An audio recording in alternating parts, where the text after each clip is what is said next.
Bible कहती है जब आप पाप करते हैं छोटा सा, आपका विवेक निर्बल हो जाता है।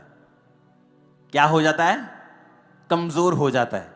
आप छोटे छोटे पाप करते हैं ना, और ऐसे पाप करते हैं आपको मालूम होता है कि ये पाप है, धीरे धीरे वो पाप आपकी लाइफ में रेगुलर हो जाता है।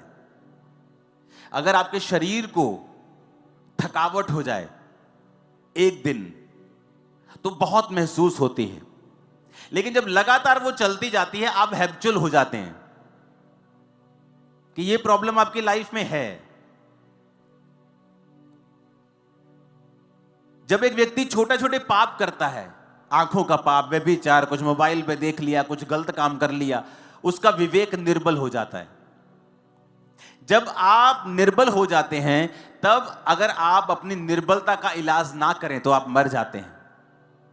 और जब विवेक मर जाता है, मैं आपको बता रहा हूं, वो अगर वो पाप भी करेगा उसका विवेक उसे दोषी नहीं ठहराता। पता है क्यों? क्योंकि उसका विवेक मरा हुआ है। एक मरा हुआ बंदा इल्जाम नहीं लगा सकता।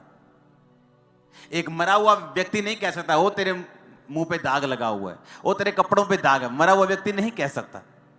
जब पाप कर करके विवेक को खत्म ही कर लिया, विवेक मार ही लिया, तो विवेक दोषी क्यों ठहराएगा फिर आपको? फिर विवेक आपको दोषी नहीं ठहराएगा, क्योंकि आपका विवेक तो मरा हुआ है। अगर मरा हुआ ना होता तो इतने बड़े बड़े आप काम ना करते। कितने मेरी बातों को समझ रहे हैं? आप प्रभु में सही चल रहे होते हैं, आप कुछ गलत करते हैं, हल्का सा भी आपके अंदर गिल्टी की भावना आती है। कितने मेरी बात को समझ रहे हैं? चाहे आप थोड़ा सा डांट भी नहीं किसी, आपके अंदर गिल्टी की भावना आती है, गिल्टी फील होता है। लेकिन कईयों को नहीं होता है। क्यों? क्योंकि वो अपने विवेक को निर्बल कर करके विवेक को मार चुके हैं, डेड कर चुके हैं, डेथ हो गई है विवेक की।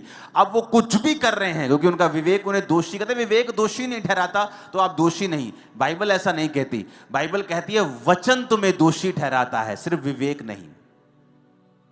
अगर वचन तुम्हें दोषी ठहराता है तो तुम दोषी हो। अगर तुम्हारा विवेक मर ही चुका है तो वो तुम्हें दोषी कैसे ठहराएगा? क्योंकि तुमने उसे खत्म कर दिया है पाप कर करके। हालेलुया। तो जब आप पहले स्टेप पे होते हैं और आपके अंदर गिल्टी आती है कि नहीं ये मुझे गलत लग रहा है, ये थोड़ी सी चोरी, इनडायरेक्ट चोरी, ये चीजें, तभी उसको इलाज करना है, तभी अपने दुर्बलता का इलाज करना है। विवेक को तभी कमजोर होने से बचाना है और उसे मजबूत रखना है। क्योंकि विवेक जब कमजोर हो जाएगा धीरे धीरे वो मर जाएगा, और जब मर जाएगा तुम कुछ भी कर लो, कत्ल भी कर दोगे, तुम कहोगे कोई बात नहीं, मूसा ने भी किया था। फिर तुम एग्जाम्पल्स ढूंढने लगोगे बाइबल में से, और तुम वचन का आसरा लेकर फिर गलत काम करोगे, क्योंकि तुम्हारा विवेक जो है वो मर चुका है। अपने विवेक को मरने नहीं देना, अपने अंदर वाले आदमी को मरने नहीं देना, और उसे कमजोर नहीं होने देना, उसे मजबूत रखना है। क्योंकि जब आपका विवेक सही होता है तब परमेश्वर आपके अंदर एक विश्वास का उत्पत्ति करता है।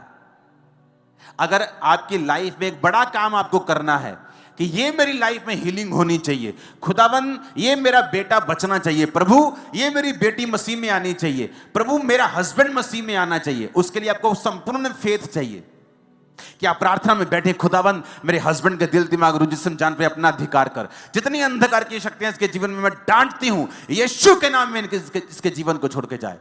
ये दलेरी कब आएगी? जब आपके अंदर विश्वास होगा कि यीशु के नाम में मैं सारे बंधन अपनी लाइफ के, गरीबी के, हमारी लाइफ में जितने गरीबी के श्राप हैं मेरे परिवार पर, मैं सारे बंधन तोड़ता हूं, डांटता हूं यीशु के नाम में। ये दलेरी कैसे आएगी? जब विवेक ऊंचा होगा और विश्वास हाई होगा। जब आपका विवेक निर्बल नहीं होता और आप विवेक मजबूत होता है, आपको पता आप किसी बात में दोषी नहीं, आपका विश्वास टॉप पे होता है। क्यों? जब आपका विवेक सही होता है, आपका कनेक्शन प्रभु के साथ तार जुड़ी होती है। जब तार जुड़ी होती है, प्रभु आपसे बात करता है, आपको सुनाई देती है।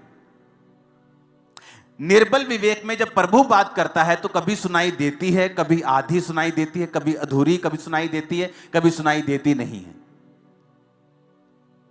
जब विवेक मरा हुआ होता है तो परमेश्वर चिल्ला चिल्ला के भी बात करे, आपको कभी मालूम नहीं होगा कि प्रभु क्या चाहता है। जब विवेक मजबूत होता है, उससे क्या होता है, आपका मन आपको दोषी नहीं पाता।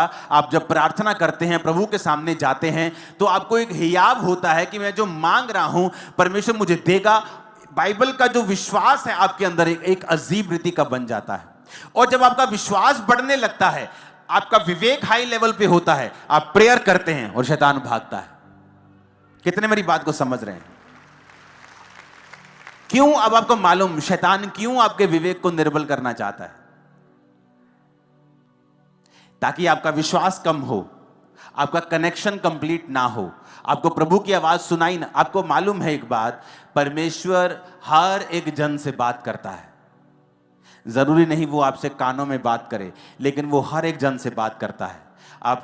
आपके सर्कमस्टेंसेस के द्वारा, वर्ड के द्वारा, आपके परमेश्वर के दास के द्वारा, किसी भी माध्यम के द्वारा आपसे वो बात करता है।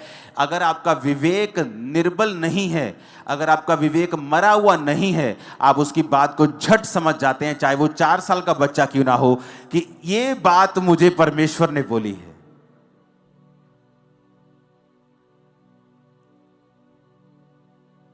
हो सकता है आप बीमार हो क्योंकि आप ज्यादा पानी ना पीते हो, कम पानी पी रहे हो, आपकी बॉडी में पानी की कमी हो। और एक 4 साल का बच्चा आपको बोले, मम्मा रोज पानी पिया करो, ज्यादा पानी पिया करो, और आपको नहीं मालूम वो प्रभु ने बात की है आपसे। क्योंकि आपका विवेक अगर मजबूत है तो परमेश्वर पत्थर को भी इस्तेमाल कर सकता है, बच्चे को भी कर सकता है, आपके दास को कर सकता है। वो किसी भी चीज को आपको बताने के लिए और बढ़ाने के लिए इस्तेमाल कर सकता है। कितने मेरी बात को समझ रहे हैं?